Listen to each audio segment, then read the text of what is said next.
Salam planter Indonesia. Assalamualaikum warahmatullahi wabarakatuh. Di siang hari yang berbahagia ini saya lagi di bibitan, dilala ada yang lagi seleksi.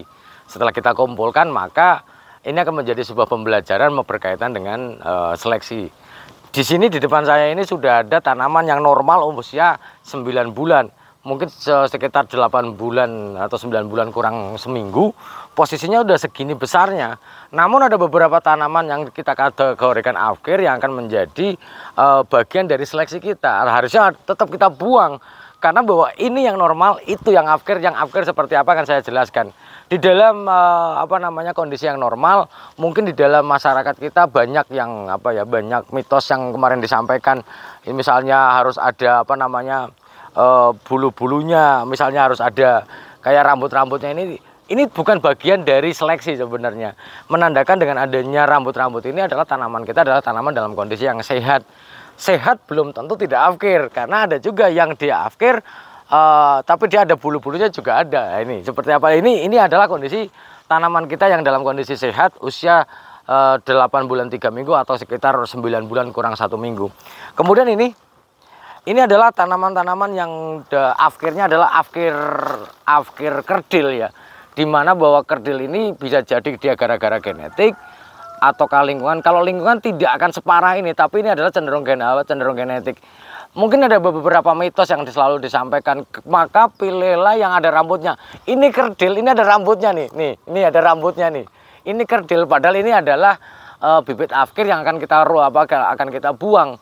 Walaupun dia ada rambutnya seperti ini ya tetap kita buang, karena ini adalah kategori afkir, di mana bahwa afkir ini memang kerdil atau pertumbuhannya lebih pendek daripada yang lain.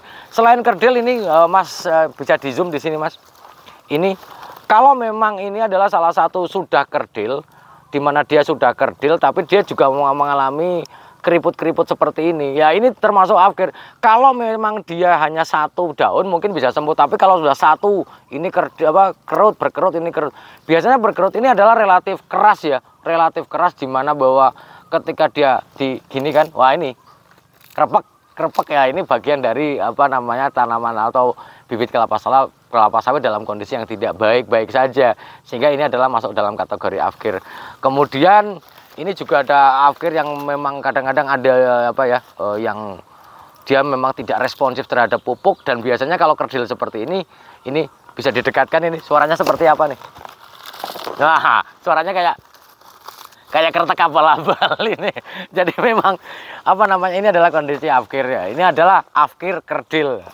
Kemudian ini ada afkir juvenil ya, yang tidak membuka. Walaupun ini membuka tapi dalam kondisi yang tidak sehat. Ini baru membuka tapi memang adanya tidak berkembangnya batang. Kemudian ini baru membuka di usia 9 bulan.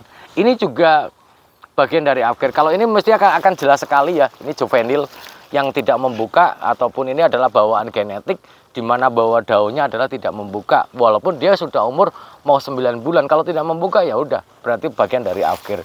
Karena bahwa ketika kita ngomongin afkir, kita harus ngomongin dulu sumber daya yang diberikan. Kalau seandainya afkirnya itu sudah pemupukannya lancar, kemudian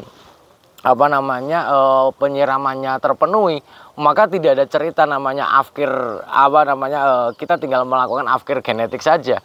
Berarti tidak ada afkir lingkungan. Maka begitu dia kondisi semuanya terpenuhi tapi dia masih seperti ini, ya udah saatnya kita buang. Karena kalau ini ditanam di lapangan, bisa jadi bahwa tanaman ini sampai tua pun nggak akan buka daunnya, karena ini memang bawaan genetik. Dan sekali lagi mengingatkan, ini juvenil dan ini afkir tapi ada rambutnya, tapi tetap kita buang. Berarti rambut ini bukan bagian dari bibit yang bagus untuk kita tanam. Salah. Kalau ini kita tanam ya tetap tidak akan pernah buka. Ini termasuk ini juvenil yang baru membuka ya. Ini erected, atau dalam bahasa dalam bahasa Indonesianya itu adalah tegak. Tapi kalau pending ngomong ini adalah bibit ngaceng ya. Jadi bibit ini adalah bibit yang tegak, yang tidak mekar secara sempurna. Ketika bibit ini akan ditanam di lapangan, maka rata-rata buah kita akan jepit. Itu akan jepit, dan ini tidak baik untuk pertumbuhan. Karena kalau buah yang jepit, BJR-nya pasti hancur. Ini kalau kita lihat ini. Kemudian ini juga ada ini, kalau kita perhatikan ini adalah kayak internet juga, dengan adanya jari-jari yang tidak normal ya. Ini helaian daun yang tidak normal. Ini termasuk erected. Ada juga yang kecil batangnya. Kemudian sebenarnya kalau kita sudah lama di bibitan, kita melihatnya saja udah paham nih, oh ini erected atau tegak yang ini. Apalagi ini Mas Nanda nih. Kalau udah bibit seperti ini mau diapain lagi ya ini. Ini umur 9 bulan yang harusnya segede situ nih. Dan ini sangat lemah sekali nih. Ini lemah sekali nih. Kalau kita pecat ini lemah sekali. Ini adalah afkir ini. Ini.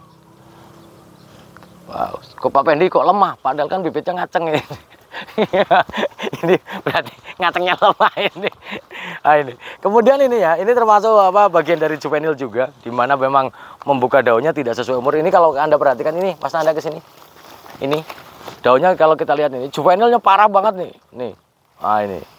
Dan ini memang kalau rata-rata kalau yang namanya juvenil, dia memiliki pelepah yang tidak normal, tidak hanya sekedar tidak membuka saja, tapi ini cukup panjang dan ini lemah banget nih, lemah banget memang. Ini makanya kita afkir. Kalau kita bawa ke lapangan pun percuma saja, nanti produktivitas tanaman kelapa sawit kita akan hancur. Nah, ini ada satu yang ingin saya sampaikan. Ini kalau kita shoot ini Mas Nanda ke sini. Nah, terkadang ada bibit-bibit afkir itu adalah sudah ada gejala-gejala menguning parah seperti ini. Ingat bahwa genetik bukan hanya sekedar fisiknya saja. Fisik dalam artian bahwa juvenil, kemudian ada erected, ada internodate atau jarak yang terlalu pendek atau terlalu panjang. Tapi bahwa bawaan genetik bagian itunya adalah ketika sudah dipupuk normal dengan menggunakan NPK 12, 12, 17, 2 misalnya.